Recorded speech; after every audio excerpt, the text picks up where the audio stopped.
Catherine was not so much engaged at the theatre that evening in returning the nods and smiles of Miss Thorpe, though they certainly claimed much of her leisure, as to forget to look with an inquiring eye for Mr. Tilney in every box which her eye could reach, but she looked in vain.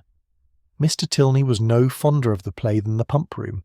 She hoped to be more fortunate the next day, and when her wishes for fine weather were answered by seeing a beautiful morning, she hardly felt a doubt of it. For a fine Sunday in Bath empties every house of its inhabitants, and all the world appears on such an occasion to walk about and tell their acquaintance what a charming day it is. As soon as divine service was over, the Thorpes and Allens eagerly joined each other, and after staying long enough in the Pump Room to discover that the crowd was insupportable, and that there was not a genteel face to be seen, which everybody discovers every Sunday throughout the season, they hastened away to the Crescent, to breathe the fresh air of better company. Here Catherine and Isabella, arm in arm, again tasted the sweets of friendship in an unreserved conversation. They talked much, and with much enjoyment, but again was Catherine disappointed in her hope of seeing her partner. He was nowhere to be met with. Every search for him was equally unsuccessful, in morning lounges or evening assemblies. Neither at the upper nor lower rooms, at dressed or undressed balls was he perceivable, nor among the walkers, the horsemen, or the curricle drivers of the morning. His name was not in the Pump Room book, and curiosity could do no more. He must be gone from Bath. Yet he had not mentioned that his stay would be so short. This sort of mysteriousness, which is always so becoming in a hero, threw a fresh grace in Catherine's imagination around his person and manners, and increased her anxiety to know more of him. From the Thorpes she could learn nothing, for they had been only 2 days in Bath before they met with Mrs. Allen. It was a subject, however, in which she often indulged with her fair friend, from whom she received every possible encouragement to continue to think of him. And his impression on her fancy was not suffered therefore to weaken. Isabella was very sure that he must be a charming young man, and was equally sure that he must have been delighted with her dear Catherine, and would therefore shortly return. She liked him the better for being a clergyman, for she must confess herself very partial to the profession, and something like a sigh escaped her as she said it. Perhaps Catherine was wrong in not demanding the cause of that gentle emotion, but she was not experienced enough in the finesse of love, or the duties of friendship, to know when delicate raillery was properly called for, or when a confidence should be forced. Mrs. Allen was now quite happy, quite satisfied with Bath.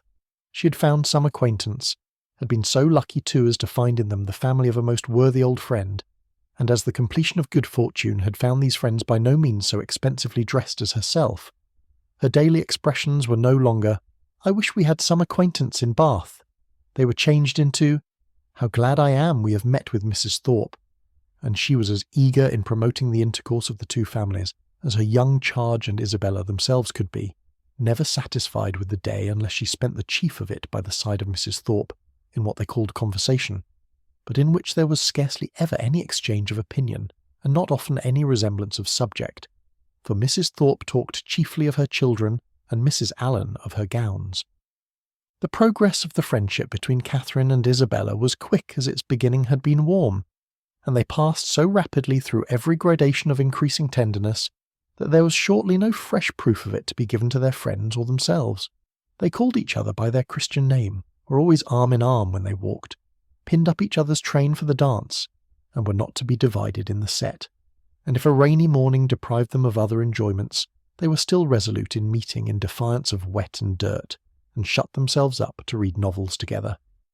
Yes, novels, for I will not adopt that ungenerous and impolitic custom so common with novel writers, of degrading by their contemptuous censure the very performances, to the number of which they are themselves adding, joining with their greatest enemies in bestowing the harshest epithets on such works, and scarcely ever permitting them to be read by their own heroine, who, if she accidentally take up a novel, is sure to turn over its insipid pages with disgust. Alas, if the heroine of one novel be not patronized by the heroine of another, from whom can she expect protection and regard? I cannot approve of it. Let us leave it to the reviewers to abuse such effusions of fancy at their leisure, and over every new novel to talk in threadbare strains of the trash with which the press now groans. Let us not desert one another. We are an injured body. Although our productions have afforded more extensive and unaffected pleasure than those of any other literary corporation in the world, no species of composition has been so much decried. From pride, ignorance, or fashion, Our foes are almost as many as our readers. And while the abilities of the 900th abridger of the History of England, or of the man who collects and publishes in a volume some dozen lines of Milton, Pope and Prior, with a paper from the Spectator and a chapter from Sterne, are eulogized by 1,000 pens, there seems almost a general wish of decrying the capacity and undervaluing the labour of the novelist, and of slighting the performances which have only genius, wit, and taste to recommend them. I am no novel reader, I seldom look into novels. Do not imagine that I often read novels. It is really very well for a novel. Such is the common cant. And what are you reading, miss? Oh, it is only a novel, replies the young lady, while she lays down her book with affected indifference or momentary shame. It is only Cecilia, or Camilla, or Belinda, or in short only some work in which the greatest powers of the mind are displayed, in which the most thorough knowledge of human nature, the happiest delineation of its varieties, the liveliest effusions of wit and humour are conveyed to the world in the best chosen language. Now, had the same young lady been engaged with a volume of The Spectator instead of such a work, how proudly would she have produced the book and told its name, though the chances must be against her being occupied by any part of that voluminous publication, of which either the matter or manner would not disgust a young person of taste, the substance of its papers so often consisting in the statement of improbable circumstances, unnatural characters, and topics of conversation which no longer concern anyone living, and their language too frequently so coarse as to give no very favourable idea of the age that could endure it.